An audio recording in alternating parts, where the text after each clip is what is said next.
నిన్నగాక మొన్నే చెప్పుకున్నాం భారత నేవీ సాహసం. నేవీ ఎయిర్ ఫోర్స్ కలగలిసి చేసిన ఆపరేషన్.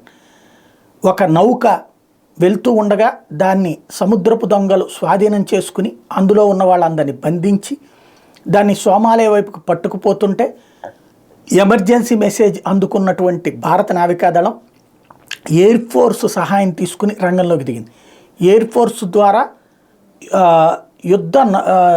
యుద్ధం సందర్భంలో సముద్రంలో వాడేటటువంటి ప్రత్యేక పడవలు ఉంటాయి, రబ్బర్ పడవలు లాంటి వాటిని తీసుకుని ఆ షిప్కి అవతలకి వెళ్ళి దూకి అక్కడి నుంచి మెరైన్ కమాండోస్, ఇట్లాంటి ఆపరేషన్స్లో సిద్ధహస్తులైనటువంటి మెరైన్ కమాండోస్ అందులోంచి దిగి ఆ షిప్స్ ఆ చిన్నపాటి బోట్ల ద్వారా ఆ షిప్ని చుట్టుముట్టి ఆ పైన లోపలికి అడుగుపెట్టి అటాక్ చేశారు. టోటల్గా వాళ్ళని చంపి కొంతమందిని నిర్బంధించి ఆ పైన ఆ షిప్ని విముక్తి కల్పించారు. దాన్ని భారత్కి తీసుకొస్తున్నారు. ఈ షిప్ బల్గేరియాకి సంబంధించిన షిప్.